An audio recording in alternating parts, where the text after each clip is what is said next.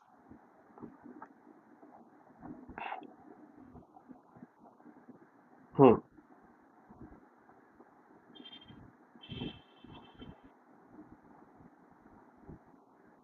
तो अब क्लियर है बच्चे। तो हमने बेसिकली ऐसे लिखना था, तो ये ऑलरेडी हम अभी पढ़कर आए हैं कि this is my first area, this is my second area, this is my third area and this is my fourth area. Now suppose कि कोई पॉइंट है P एंड वो एच के है, तो बेटा कोई पॉइंट है P वो एच के है, ठीक है। अब वो एच के जो है वो मेरा फर्स्ट एरिया में लाई कर रहा है, फर्स्ट एरिया में लाई कर रहा है, तो मैं ये कहूंगा, अच्छा लाइन की इक्वेशंस भी होंगी, तो L1 की इक्वेशन एंड L2 की इक्वेशन मैं लिख देता हूं बच्चे। A1x plus B1y plus C1 A2x plus B2y plus C2। तो मैंने कहा मेरा कोई पॉइंट है फर्स्ट एरिया में लाइक कर रहा है, तो यहाँ पे अगर मैं इस पॉइंट को लाइन 1 में डालूं तो रिजल्ट ये आएगा बच्चे क्या कि A1h प्लस B1 के plus C1 greater than 0 and similarly बच्चे अगर मैं इसको लाइन 2 में डालता हूं तो A2H plus B2K plus C2 greater than 0। यानी कि बच्चे मैंने एज्यूम करा कि जो मेरा पॉइंट P है वो फर्स्ट में एरिया में है। अगर ऐसा होता है तो मैं जब इस पॉइंट की वैल्यू इन दोनों लाइंस पे डालता हूं तो इनकी रिजल्ट मिलेगा वो क्या होगा, ग्रेटर देन 0 होगा। अब बच्चे जो L1 है मैं इसको L1 को मैं पॉजिटिव क्वांटिटी से डिवाइड कर रहा हूं। जब भी मैं पॉजिटिव क्वांटिटी से डिवाइड करता हूं तो इनइक्वालिटी में चेंज नहीं आएगा। तो वो पॉजिटिव क्वांटिटी क्या है बच्चे, तो जब मैंने L1 में पॉजिटिव क्वांटिटी से डिवाइड करा A1H plus B1K plus C1 under the root ये आया A1 का स्क्वायर प्लस B1 का स्क्वायर। तो तभी भी अभी भी ये हमारा क्या रहा, पॉजिटिव रहा। और सिमिलरली बच्चे अगर मैं L2 को भी एक पॉजिटिव क्वांटिटी से डिवाइड करूं तो मेरे पास जो ये रहा, ये मेरे पास क्या रहा बच्चे, ये भी ग्रेटर देन 0 आ गया। तो ये जो है अगर आप देखो तो ये बेसिकली PQ लेंथ का फॉर्मूला है और ये जो है हमारे पास PR लेंथ का फॉर्मूला है। और बच्चे जो PQ एंड PR लेंथ है, PQ एंड PR जो बेसिक हमारी लेंथ है, उससे ये पता चला कि ये जो PQ लेंथ है ये पॉजिटिव क्वांटिटी है और ये जो PQ लेंथ है ये भी हमारी पॉजिटिव क्वांटिटी है। नाउ अगर ये PQ लेंथ, सॉरी जो ये पॉइंट P है, अगर ये इस बाइसेक्टर पे लाई कर रहा है, if point if point PHK lie on bisector, ठीक है, अगर ये बाइसेक्टर पर लाई कर रहा है तो हमने अभी भी पढ़ा था, तो ऐसी सिचुएशन में PQ और PR क्या होता है, बराबर होता है।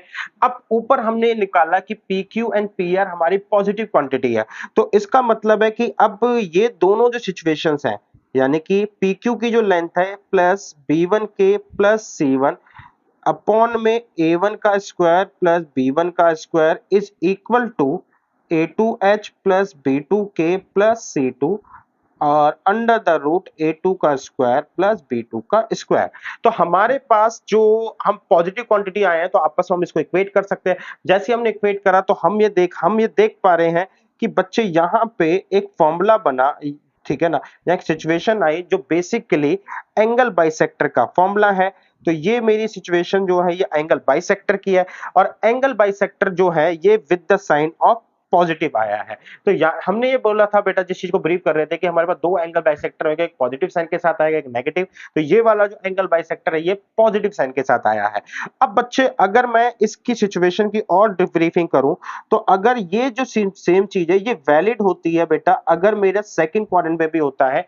क्यों? क्योंकि भले ही दोनों लेस देन आएंगे लेकिन लेस देन होने के बावजूद भी बेटा आपस में ये क्या है, भले ही नेगेटिव क्वांटिटी है, माइनस माइनस करके हम इसमें ग्रेटर देन लगा सकते हैं, बट अगर माइनस से हम मल्टीप्लाई करें तो अल्टीमेटली वापस हम इसी रिजल्ट पे पहुंच जाएंगे। तो फर्स्ट और सेकंड हमारे को सेम रिजल्ट दे रहा है।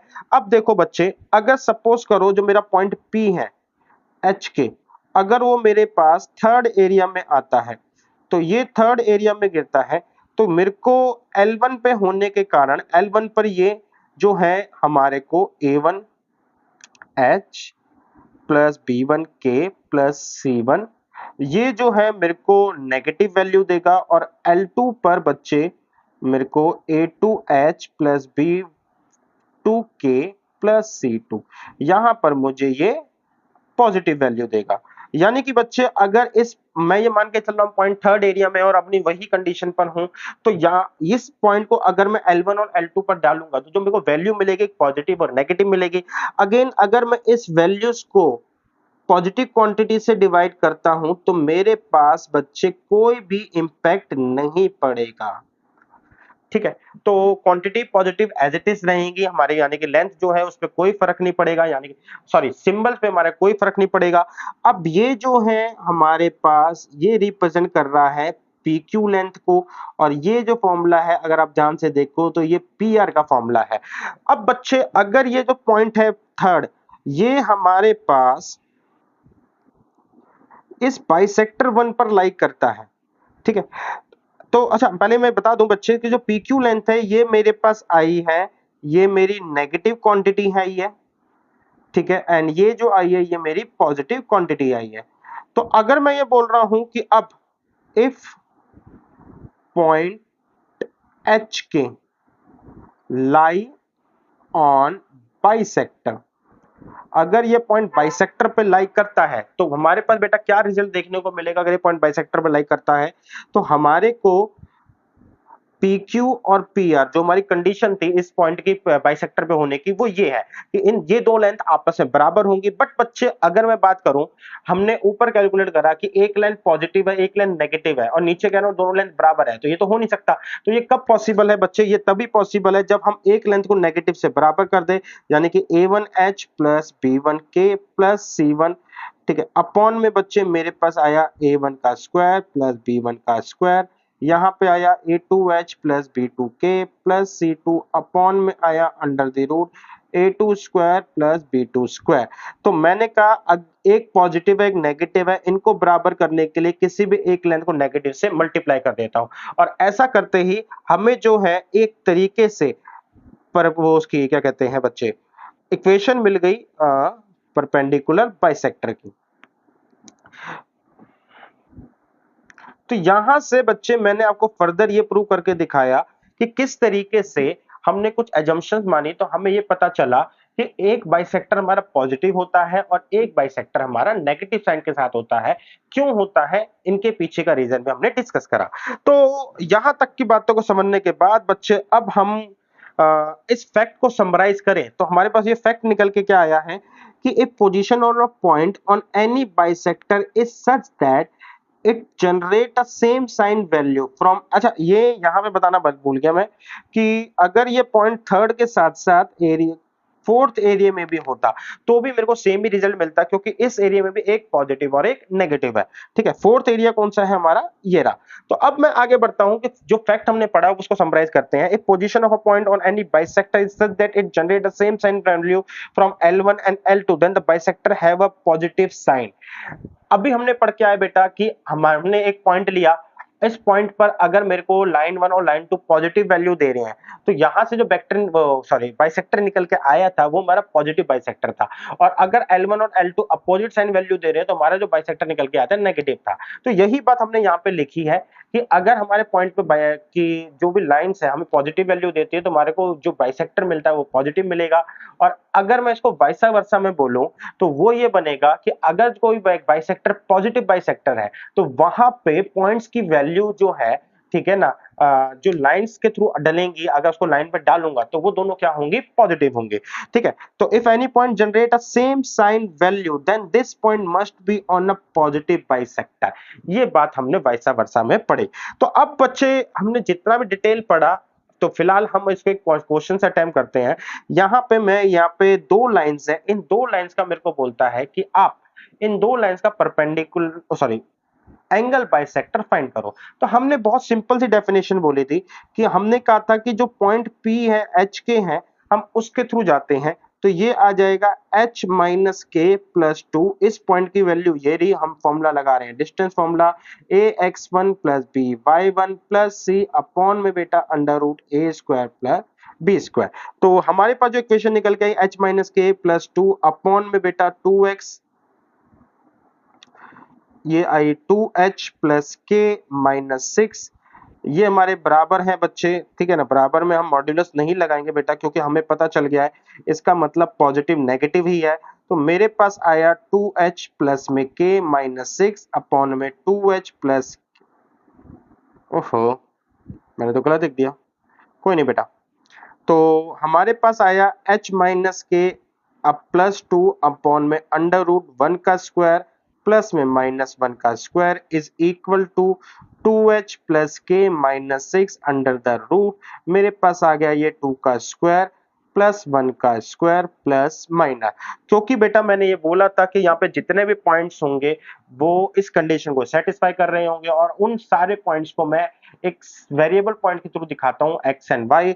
तो हमारे पास इक्वेशन जो आई है x minus Y plus 2 upon में under root 2 is equal to plus minus 2x plus Y minus 6 under root, मेरे पास आ गई है 5। तो बच्चे मैं यहां से कह सकता हूं कि मैं चाहता तो मैं डायरेक्ट भी कर देता, बट वही है कि एकदम से डायरेक्ट आप नहीं अडॉप्ट कर पाते। तो अगर मेरे को पता चल गया कि एच के में आ चुकी है, ठीक है ना, कोई रिलेशन मिल चुका है, तो मुझे डायरेक्टली बाद में एक्स और वाई ही पुट करना होता है। थोड़ा सा मैं इसको लॉजिकली एक्सप्लेनेशन के थ्रू करना चाहता था कि जो भी सारे पॉइंट्स होंगे वो सारे इस कंडीशन को सेटिस्फाई करेंगे, तो उन सारे पॉइंट्स को मैं दिखाने के लिए पी एक्स वाई का सहारा लेता हूं, ठीक है। तो यहां से मेरे को दो इक्वेशन मिली, X minus Y plus 2 under the root 2 is equal to 2x plus Y minus 6 upon में रूट 5, एंड यहां से दूसरी इक्वेशन मिली x minus Y plus 2 upon में रूट 2, यहां से माइनस में 2x plus Y minus 6 root 5। तो ये बेटा हमें सिंपल सा equation of a bisector, angle bisector मैंने निकाल दी। अब हमारे पास बेटा यहाँ पे ये एक तरीके से बोला जाए कि हमसे पूछे कि equation by angle bisector equation निकाल के दिखाओ, तो एक पॉजिटिव के और नेगेटिव के साथ आएगी। यहाँ पे आपको सॉल्व करना और कुछ नहीं करना, तो एक पॉइंट तो खत्म हो गया। लेकिन अभी भी हमारे पास इस कॉन्सेप्ट के अंदर और भी पॉइंट्स है जो क्वेश्चन वाला पूछता है। फॉर एग्जांपल सबसे पहले equation of a bisector of a angle that contain a given point. हमारे पास बच्चे हमने डिस्कस करा था कि अगर हमारे पास दो लाइंस हैं और इन दो लाइंस के ये दो बाइसेक्टर हैं, तो कॉन्सेप्ट ये है कि अगर कोई पॉइंट है लेट्स से बेटा Q, जिसको मैं x1 y1 बोल रहा हूं, तो ये जो Q पॉइंट है ये एक बाइसेक्टर 1 पर होगा या बाइसेक्टर 2 पर होगा, मुझे ये बताना है। तो आई थिंक आपको समझ में आ गया होगा कि हमने जब एक बार पता चल जाए कि बाइसेक्टर इक्वेशन क्या होती है, तो अगला पॉइंट ये है कि ये पॉइंट बाइसेक्टर 1 पर होगा, बाइसेक्टर 2 पर होगा। तो ये मेहनत अब इसलिए चल रही है, ठीक है। इसके लिए बच्चे अभी अभी हमने ना कुछ पढ़कर आए हैं, वो जो पढ़कर आए हैं वो मैं आपको दिखा देता हूं। हाँ, if the position of a point, if a position of a point on any bisector is such that it generate a same value from L1 and L2, then the bisector have a position, have a same positive sign and vice versa। यानी कि बच्चे अगर मेरे पास किसी bisector पाने जाने वाले जितने ही पॉइंट्स हैं उनकी अगर वैल्यू L1 और L2 में डालें और अगर वो सेम साइन पर आती है, तो वो जो पॉइंट होगा पॉजिटिव बाइसेक्टर पे होगा। वाइस वर्सा का मतलब है अगर कोई पॉजिटिव बाइसेक्टर है उस पे जितने भी पॉइंट्स पाए जाएंगे उनकी वैल्यू L1 एंड L2 पे पॉजिटिव आएगी। तो ये हम पढ़ के आए थे बच्चे, इसी कॉन्सेप्ट को हम सहारा लेंगे। तो बच्चे मैं ये कह रहा हूं कि अगर मैं मेरा जो Q पॉइंट है, अगर जो मेरा Q पॉइंट है बच्चे, इस Q पॉइंट की वैल्यू जो कि मैंने लिखी है क्या x1 एंड y1, इस Q पॉइंट को अगर मैं L1 में डाल देता हूं और L2 में डाल देता हूं और L1 और L2 में डालने पर मेरी पॉजिटिव आती है, तो मैं ये कहूंगा बच्चे कि ये जो पॉइंट है ये मेरा पॉजिटिव बाइसेक्टर पर होगा जो हम अभी पढ़कर आए हैं। और अगर बच्चे मैं ये कह रहा हूं कि मेरे पास भले ही बेटा हमारे पास अपोजिट नेगेटिव आ जाए बट दोनों के अगर सेम साइन है तो भी ये हमारे पॉजिटिव बाइसेक्टर में होगा। और अगर मेरे पास जो क्यू पॉइंट है जिसके कोऑर्डिनेट x1 y1 है, इसको मैं L1 पे डालूं और L2 पे डालूं तो एक बार मेरे को इस तरीके से अपोजिट साइन मिल रहे हैं और एक इस दूसरी बार मेरे को इस तरीके से अपोजिट साइन मिल रहे हैं। तो इसका मतलब है बच्चे, ये जो पॉइंट होगा ये कहां होगा, नेगेटिव बाइसेक्टर पर होगा। और इसकी सारी वर्किंग हमने अभी ये करके देखी है किस तरीके से ये हमारे पास पॉजिटिव और नेगेटिव बाइसेक्टर आते हैं।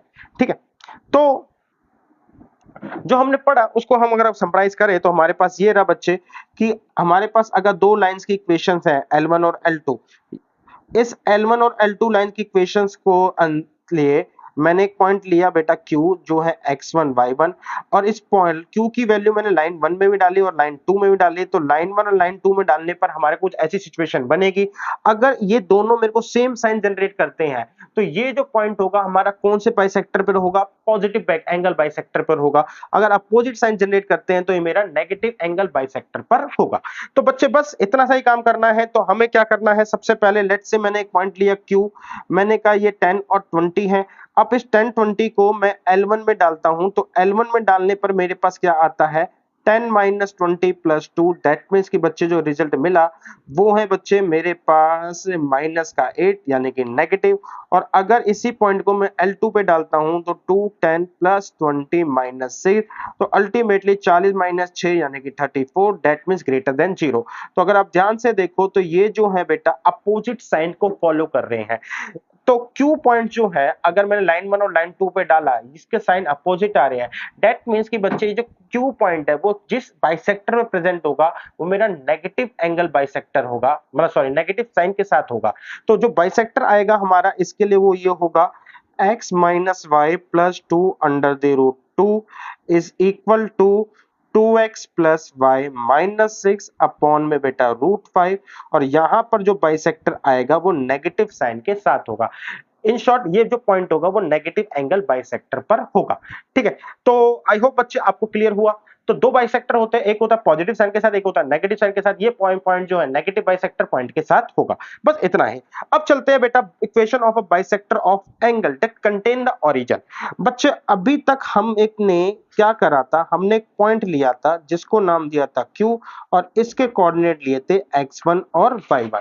तो इस P पॉइंट के जो कोऑर्डिनेट है x1 y1, इससे हमने एक सिचुएशन को देखा था, वो ये था कि हम इसको लाइन 1 और लाइन 2 में डाल के देखते हैं क्या आता है। जो हमने कंक्लूजन पढ़ा, अगर ये दोनों के दोनों सेम साइन के आते हैं तो हमारे पास ये पॉइंट होगा, ये कहां पर लाई कर रहा होगा, पॉजिटिव एंगल बाइसेक्टर पे लाई कर रहा होगा। ठीक है, अब बच्चे इस ओरिजिन के लिए बहुत सिंपल काम करता हूं। मेरे पास एक तरीके से देखो, जो हम पढ़ के आए हैं उसी में ना मेरे को पॉइंट स्पेसिफिक कर दिया है कि आप जो है Q पॉइंट 0 0 लो। तो मैं इस पूरी सिचुएशन को 0 0 से पढ़ रहा हूं और कुछ नहीं कर रहा। ठीक है, जो पढ़ के आए हम उसी को अप्लाई कर रहे हैं। तो अब मेरे पास अगर मेरे पास लाइन 1 है बेटा, लाइन 2 भी है। इस बार मेरे पास जो Q पॉइंट है वो क्या है बच्चे, जो कि x1 y1 होता था, अब मेरे पास Q पॉइंट है जिसके कोऑर्डिनेट क्या है 0 0।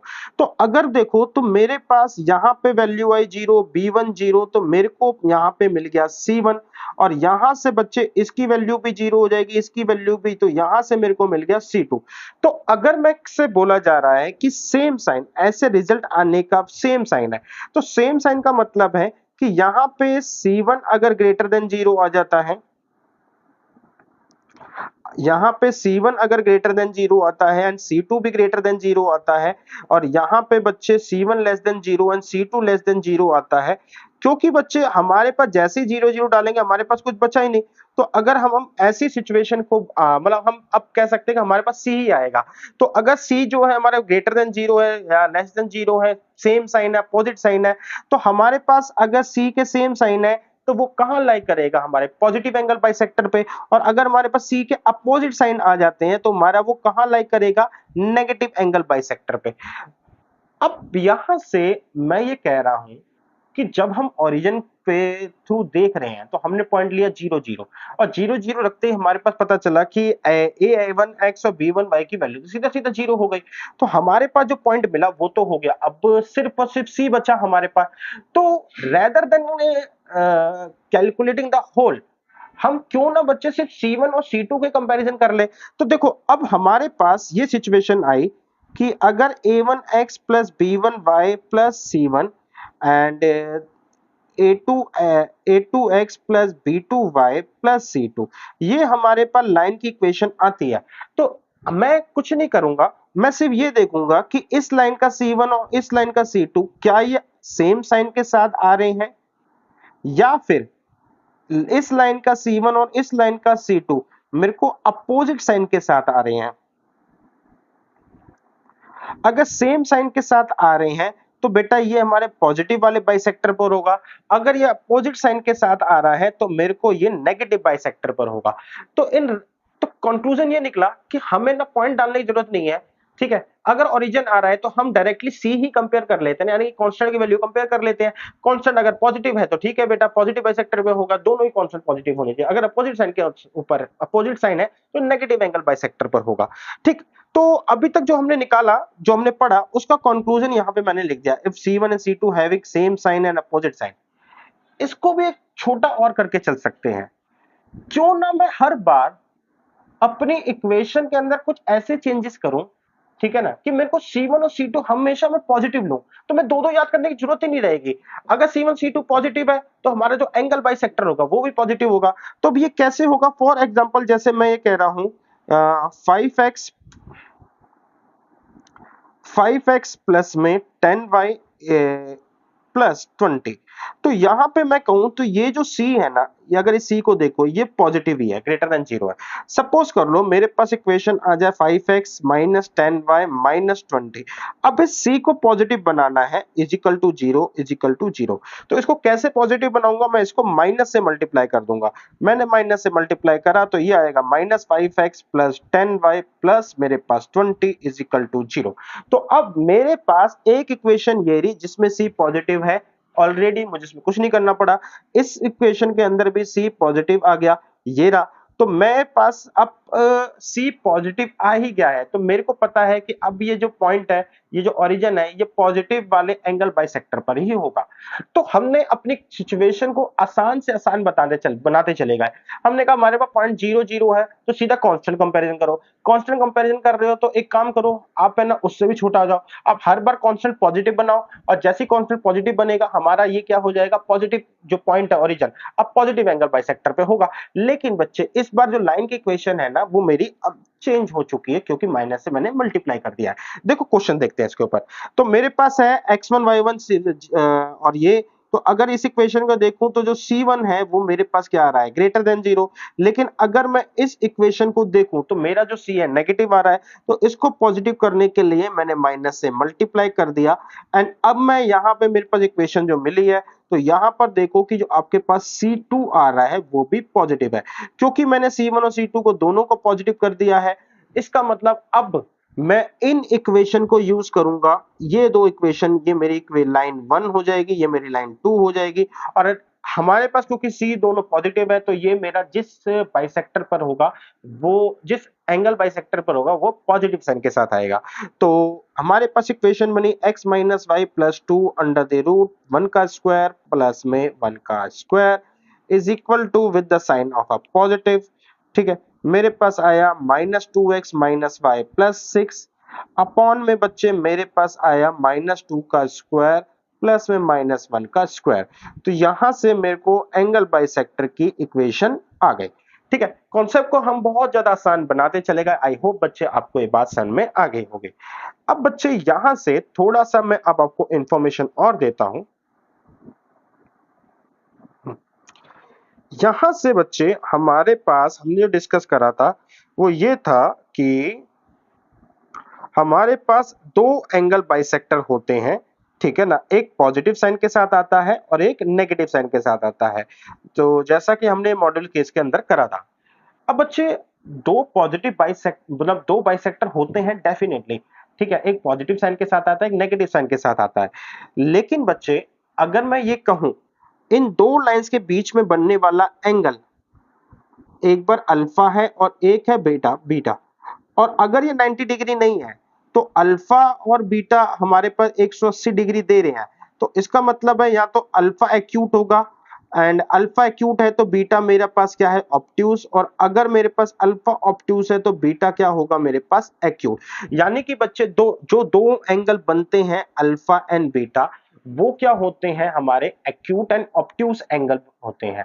तो अब जो हमें पढ़ना है वो ये है कि कौन सा बाइसेक्टर एक्यूट एंगल बाइसेक्टर है और कौन सा बाइसेक्टर ऑब्ट्यूस एंगल बाइसेक्टर है।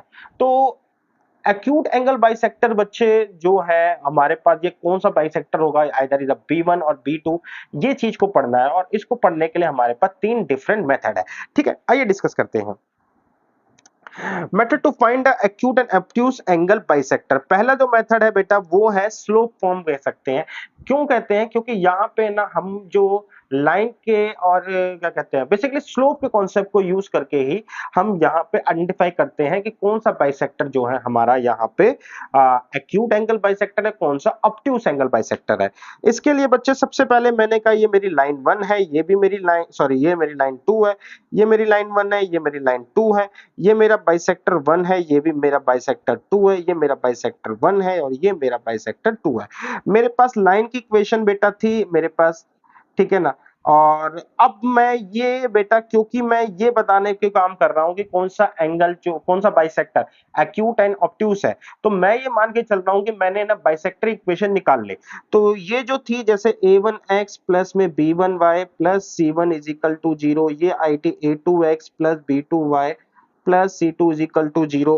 तो यहां से बेटा हम इसको a3x plus b3y plus C3 is equal to 0 and a4x plus b4y plus C4 is equal to 0।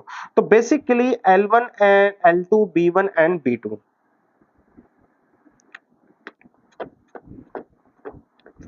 ये बेसिकली हमारे पास 4 लाइंस हैं, 2 लाइंस और 2 तो एक हमारे को लाइंस गिवन ही होती है। एंड इतनी मेहनत के बाद हमने पढ़ा, उसके थ्रू हमने बाइसेक्टर इक्वेशन हम निकाल सकते हैं। तो बाइसेक्टर इक्वेशन निकालने के बाद हम बताएंगे कि कौन सा एक्यूट एंड कौन सा ऑब्ट्यूस है। तो हम ये मान के चल रहे हैं हमने बाइसेक्टर इक्वेशन निकाल ली। अब बच्चे मैं ये कह रहा हूं L1 का स्लोप है बेटा M1 और L2 का स्लोप है बेटा M2। बाइसेक्टर 1 का जो स्लोप है वो है मेरा M3 एंड बाइसेक्टर 4 का, सॉरी अरे बाइसेक्टर 2 का जो स्लोप है मेरे पास वो है M4। तो बच्चे अब चलते हैं। मैं ये कह रहा हूं बच्चे कि अगर ये एंगल अल्फा, इफ, ठीक है ना, जो कि मैंने एज्यूम करा था कि जो अल्फा है वो यहां बन रहा है, ठीक, अगर ये एंगल अल्फा इज एक्यूट, मैं ये मान के चल रहा हूं कि जो एंगल अल्फा है वो एक्यूट है, दैट मींस कि लेस देन 90 डिग्री है। तो दैट मींस कि अल्फा जो है वो लेस देन 90 डिग्री है।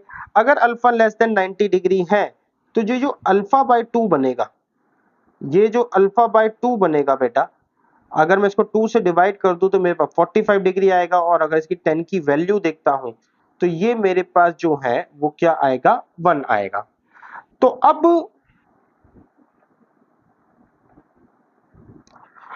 अब अगर अल्फा मेरे पास एक्यूट है तो अल्फा बाय 2 जो है 10 के अल्फा बाय 2 वो लेस देन 1 होगा। अब मैं कहता हूं कि हम ध्यान से देखो B1 और L1 के बीच में बनने वाले एंगल को, यानी कि B1 बेसिकली अब ये भी लाइन ही है, तो दो लाइंस के बीच में B1 और L1 के बीच में बनने वाला जो एंगल है वो क्या है, अल्फा बाय 2। तो मैं ये कह सकता हूं ये क्या है, angle between line B1 and L1। तो B1 और L1, B1 का स्लोप था M3, M1 का स्लोप था बेटा मेरे पास M1।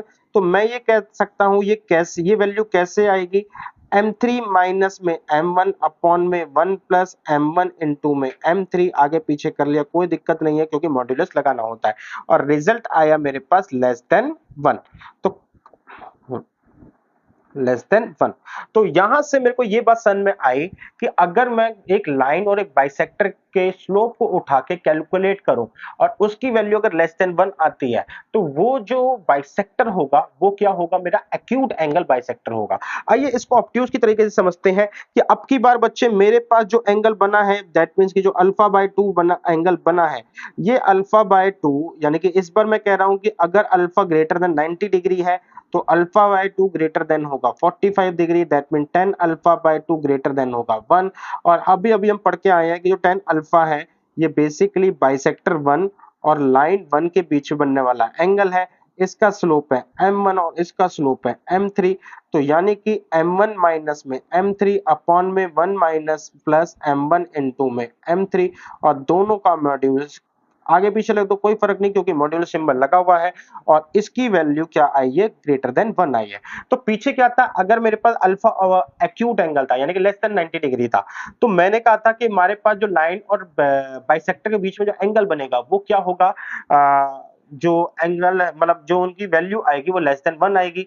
और अगर मेरे पास अल्फा ऑब्ट्यूस है और अगर मैं इस एंगल की वैल्यू निकालूं, ठीक है ना, इन इस बार लाइन और ऑब्ट्यूस एंगल के बीच की, तो मेरे पास जो वैल्यू आएगी ग्रेटर देन 1 आएगी। तो मेरे पास करना क्या है, मेरे को बहुत सिंपल है बच्चे।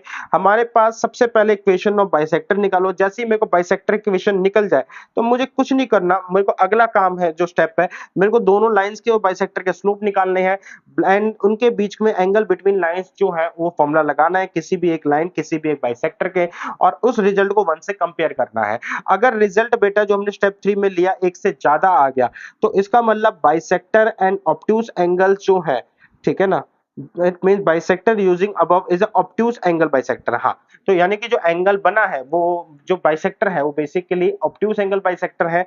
और अगर रिजल्ट लेस देन 1 आ गया इसका मतलब ये है कि जो बाइसेक्टर है वो एक्यूट एंगल बाइसेक्टर है। ठीक है, आइए अब इसको क्वेश्चन समझते हैं। तो ये मेरे पास है लाइन 1, ये है मेरे पास लाइन 2, ये है बेटा मेरे पास बाइसेक्टर 1 एंड ये है बेटा बाइसेक्टर 2।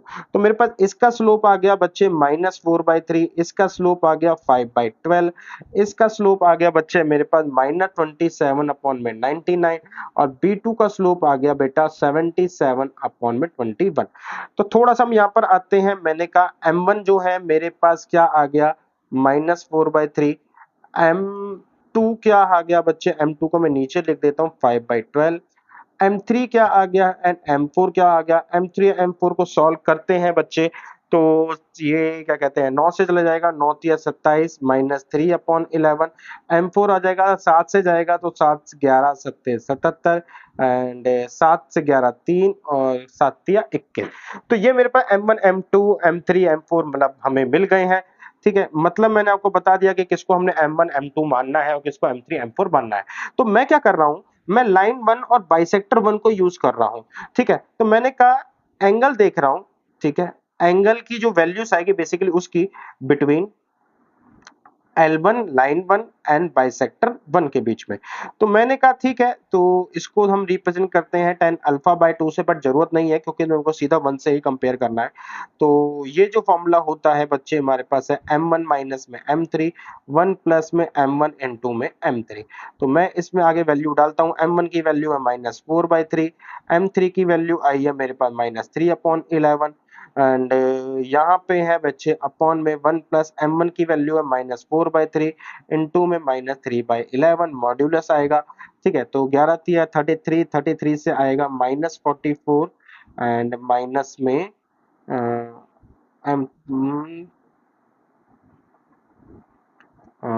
-27x 99, तो -3/11। ठीक है बेटा, ठीक करा है। तो 44 माइनस में 9 अपॉन में 33 and M1 minus minus M3, तो बेटा ये प्लस का हो जाएगा मेरे पास, प्लस का अपॉन में बच्चे मेरे पास आएगा ये प्लस का हो जाएगा।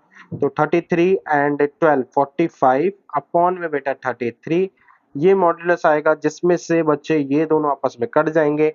तो मैं मेरे पास आ गया बच्चे माइनस यानी कि 36 अपॉन में 45।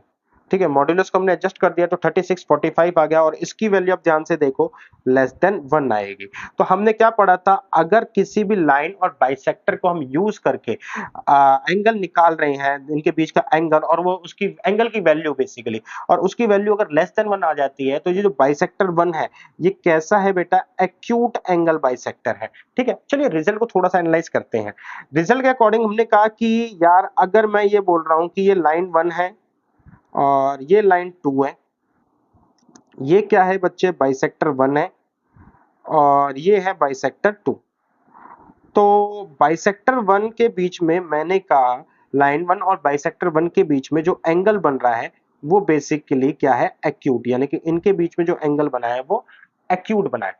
अगर ए लाइन 1 और B1 के बीच में जो हम कैलकुलेट करके आए हैं ये एक्यूट एंगल बना है, तो इसका मतलब है लाइन 1 एंड लाइन 2 के बीच में जो एंगल बनेगा, जो कि ये एंगल है जिसको फिलहाल मैं बीटा बाय 2 से शो कर देता हूं, ये क्या होगा, ये मेरा ऑब्ट्यूस एंगल निकलना चाहिए। तो ये क्या आना चाहिए, ऑब्ट्यूस एंगल आना चाहिए। तो आइए चेक करते हैं कि ऑब्ट्यूस एंगल आ रहा है नहीं आ रहा। तो इन दोनों का L1 का स्लोप है बेटा M1 और इसका स्लोप है बेटा M4। तो मैंने क्या करा, M1 माइनस में M4 अपॉन में 1 प्लस M1 इंटू में M4, ये लगाया मैंने मॉड्यूलस। M1 की वैल्यू मेरे को पहले से ही पता है -4/3 है। M4 की वैल्यू मेरे पास आई 77/21, जिसको थोड़ा सॉल्व करा तो 11/3 है। तो -11/3 नीचे आ गया बच्चे हमारे पास 1 प्लस M1 की वैल्यू जो आई है वो आई है -4/3 और M4 की वैल्यू जो है मेरे पास 11/3 है।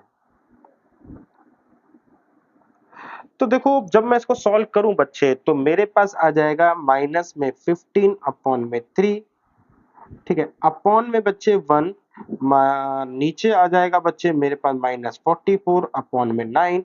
तो थोड़ा सा और सॉल्व करते हैं बच्चे, इसमें 3 से मल्टीप्लाई डिवाइड कर देते हैं। तो मेरे पास आ गया बच्चे -45 अपॉन में 9, यहाँ पर आ गया बच्चे मेरे पास -36 अपॉन में 9। तो 9 से 9 कट जाएगा, वैल्यू जो आएगी वो मिलेगी 45 अपॉन में 36। और अगर इसकी वैल्यू देखो तो ये ग्रेटर देन 1 आ रहा है। तो मैंने एक तरीके से कह दिया कि हैंस प्रूव्ड। ठीक है, तो हमने रिजल्ट देखा, उसको एनालाइज भी करा और यहां से बहुत सिंपल तरीके से पता चला कि हम दो लाइन और बाइसेक्टर का स्लोप यूज करके इजीली बता सकते हैं कि कौन सा एक्यूट एंगल बाइसेक्टर है, कौन सा ऑब्ट्यूस एंगल बाइसेक्टर है। मेथड 2 जो है वो बेसिकली डिस्टेंस फॉर्म को रिप्रेजेंट करता है। अब ये डिस्टेंस फॉर्म क्या होती है, ठीक है, यहां पर हम स्लोप ना लेकर हम एक पॉइंट लेंगे लाइन पर और उसकी डिस्टेंस को एनालाइज करेंगे बाइसेक्टर 1 और बाइसेक्टर 2 से क्या आ रही है। देखो ये मेरे पास क्या है L1, ये मेरे पास क्या है L2, ठीक। अब L1 एंड L2 मैंने यहाँ पे लिया, ये है मेरे पास बाइसेक्टर 1 एंड ये भी बाइसेक्टर 1 है, ये बाइसेक्टर 2 है, ये बाइसेक्टर 2 है। तो मैंने क्या करा बच्चे, L1 पर कोई पॉइंट लिया, लेट्स से इस पॉइंट को नाम दिया मैंने P, P से एक परपेंडिकुलर डाला एंड जो कि है बेटा मेरे पास M, और P से एक परपेंडिकुलर डाला जो कि है बच्चे मेरे पास N। तो P पॉइंट से जो कि मैंने L1 पर लेट करा है, तो सबसे पहले मैंने क्या करा, एक P पॉइंट लिया जो कि क्या है ऑन लाइन 1, L1 लाइन पर है, ठीक है। तो P से परपेंडिकुलर डाला, P से परपेंडिकुलर डाला जो कि M और N पे मिलता है। अब बच्चे मैं अभी अभी पढ़कर आया हूं कि दो परपेंडिकुलर्स जो हैं उनके बीच में एंगल जो बनता है वो 90 डिग्री बनता है। तो अब आप देखो कि मेरे पास, और इसका नाम होता है Q, तो मेरे पास अब जो OMPN ये जो कोऑर्डिनेटर आया है, ये जो कोऑर्डिनेटर आया है OMPN, ये कोऑर्डिनेटर बच्चे इसके अंदर मैं बात करूं तो ये एक रेक्टेंगल है। रेक्टेंगल है बेटा, हमें कैसे पता चला, क्योंकि तीन एंगल 90 डिग्री और चौथा भी 90 डिग्री होगा। स्क्वायर क्यों नहीं है, क्योंकि स्क्वायर होने के लिए स्पेसिफिक कंडीशन एक और होती है, all square are rectangle but all rectangle are not square. तो रेक्टेंगल एक ब्रॉड कैटेगरी है, इसलिए ये एक रेक्टेंगल है। रेक्टेंगल है तो बच्चे मैं ये कह रहा हूं कि यहाँ पे हम ये कह सकते हैं PM is equal to ON and OM is equal to PN। अब बच्चे मैं क्या करता हूं, मैंने यहाँ पे एज्यूम करा, ठीक है ना, कि एज्यूम कर रहा हूं कि अल्फा जो है वो लेस देन 90 डिग्री है, यानी कि एक्यूट है, और जो अल्फा एल है, ठीक है ना, तो वो मतलब इसका जो हाफ है, इसका मतलब अल्फा बाय 2 लेस देन, मतलब इसका अगर मैं हाफ करूं तो अल्फा बाय 2 लेस देन बेटा 45 डिग्री, और इसकी 10 की वैल्यू जो है लेस देन 1 आएगी। तो अल्फा बाय 2 अब मेरा जो है वो ये रहा बच्चे।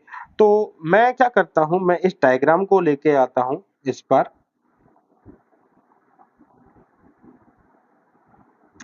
जिसमें ये मेरे पास अल्फा बाय 2 है। अल्फा बाय 2 के सामने जो ये पॉइंट है P, ये है बेटा पॉइंट M और ये है बच्चे पॉइंट N। तो tan अल्फा बाय 2 बेसिकली मेरा क्या होता है, ये होता है परपेंडिकुलर अपॉन में बेस। तो परपेंडिकुलर की वैल्यू आ गई PM, तो इसके सामने वाला ये परपेंडिकुलर है PM, जिस पे बैठा हुआ है वो क्या है मेरा बेस। तो PM अपॉन में OM क्या आया, लेस देन 1। PM अगर लेस देन, हम ये कह सकते हैं ON, ठीक है, ओ PM लेस देन OM।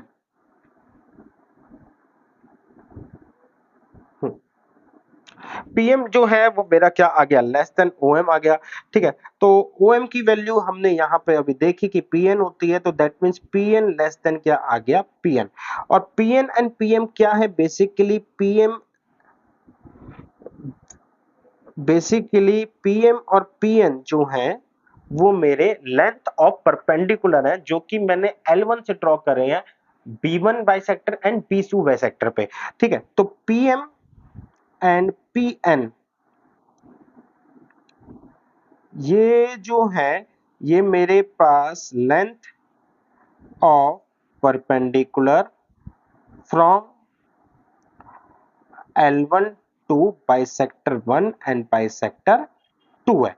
तो मेरे को ये पता चला कि अगर मेरे पास कोई भी PM है, PM का मतलब वो लेंथ, ठीक है ना, PM का मतलब एक परपेंडिकुलर लेंथ है, तो जो लेंथ कम है, ठीक है ना, वो हमारे पास क्या है, एक्यूट एंगल में है।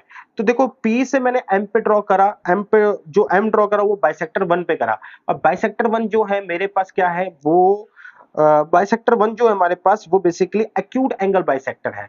तो कंक्लूजन ये निकला कि अगर मेरे पास जो लेस डिस्टेंस है यहाँ पे, ठीक है ना, वो जो है हमारे को एक्यूट एंगल की ओर दिखा रही है, और जो हायर वो है, ठीक है ना, PN, वो मेरे को हमारे को ऑब्ट्यूज एंगल बाइसेक्टर के ऊपर दिखा रही है। क्योंकि M जो और N जो है वो बाइसेक्टर 1 पे बना है, M जो कि एक्यूट एंगल बाइसेक्टर, बाइसेक्टर 2 पे बना है N जो कि ऑब्ट्यूज एंगल बाइसेक्टर। इसी को हम थोड़ा सा इसमें पढ़ते हैं, तो हम फटाफट बेटा अपना ग्राफ बना ले। तो इस बार बेटा हमने पॉइंट P ये रहा, इस पॉइंट से ये पॉइंट P है, ये मेरे पास M, ये मेरे पास N, ये मेरे पास बेटा 90 डिग्री का बनेगा, ये O है।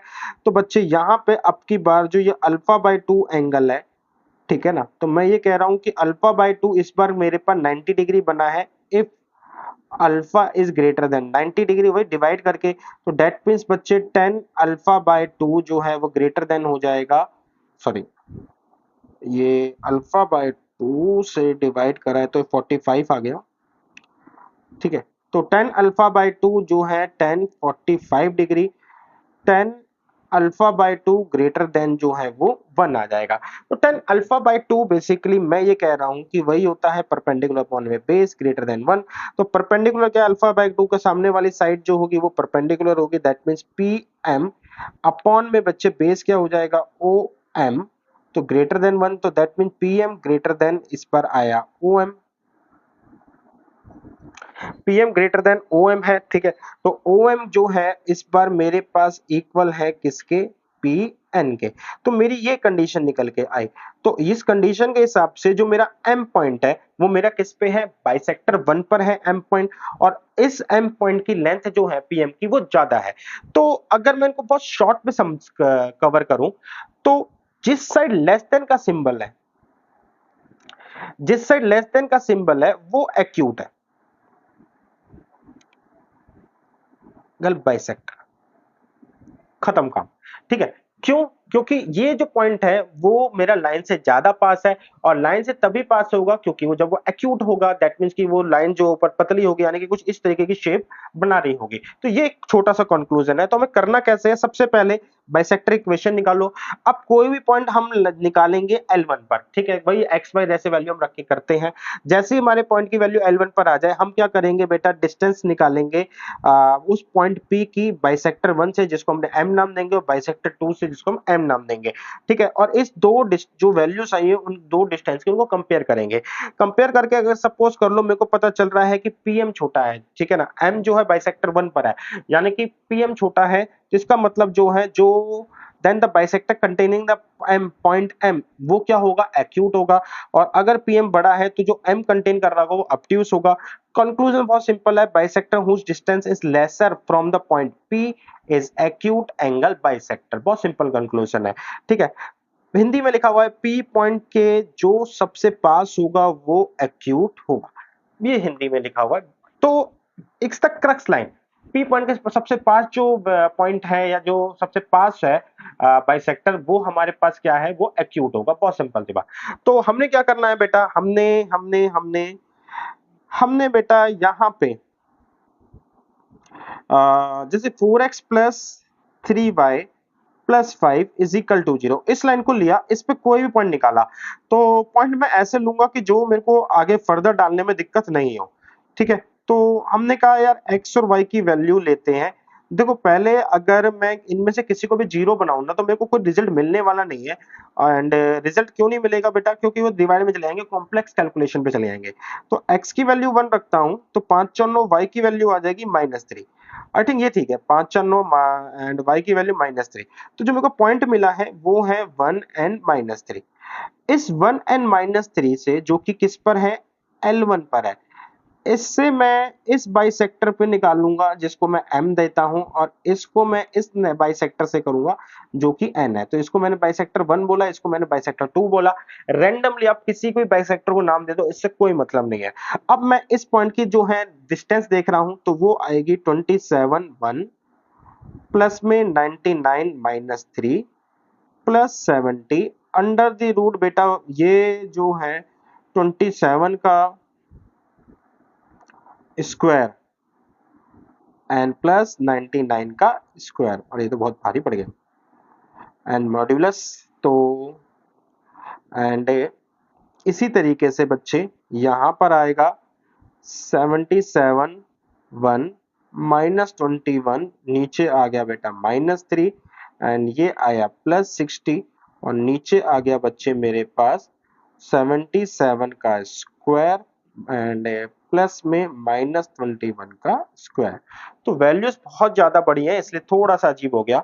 अच्छा, आप जब इसको कैलकुलेट करोगे तो जो मैंने करके देखा था, इसकी वैल्यू लेस देन 2 आ रही है और इसकी वैल्यू जो आएगी वो ग्रेटर देन 2 आएगी, ठीक है। तो कंक्लूजन ये निकला कि इस लाइन 1 पर मैंने एक पॉइंट लिया P, और इस P से मैंने बाइसेक्टर 1 की लेंथ देखी जिसको नाम दिया मैंने PM, और इसी P पॉइंट से मैंने बाइसेक्टर 2 की लेंथ देखी जिसको नाम दिया मैंने PM। तो कंक्लूजन ये निकला कि जो मेरी PM लेंथ है वो ये रही, और जो PN लेंथ है वो ये रही, यानी कि PM लेंथ जो है छोटी है as compare to PN length. तो इसका मतलब है जो छोटी है, ठीक है ना, वो किस बाइसेक्टर पे है, जो पॉइंट M है वो बाइसेक्टर 1 है, तो इसका मतलब बाइसेक्टर 1 जो है वो मेरा एक्यूट एंगल बाइसेक्टर है। और यही चीज हमने यहाँ पर अभी देखी थी एक्यूट एंगल बाइसेक्टर के बारे में। तो L1 से हमने देखा था ये, अरे, तो ये लेस देन 1 आया था B1, तो B1 जो था मेरा एक्यूट एंगल बाइसेक्टर आया। और इस मेथड से भी मेरे को यही पता चला कि बेटा जो L1 है वो मेरा एक्यूट एंगल बाइसेक्टर आया है, क्योंकि जो पॉइंट M है, ठीक है ना, वो क्या कहते हैं उस पे है बाइसेक्टर 1 पर है, और P पॉइंट से M की डिस्टेंस जो है वो कम है as compare to P point से N की डिस्टेंस। आई होप बच्चे आपको जो दो मेथड समझ में आए होंगे, आज जितने लॉजिक्स है वो समझ में आए होंगे।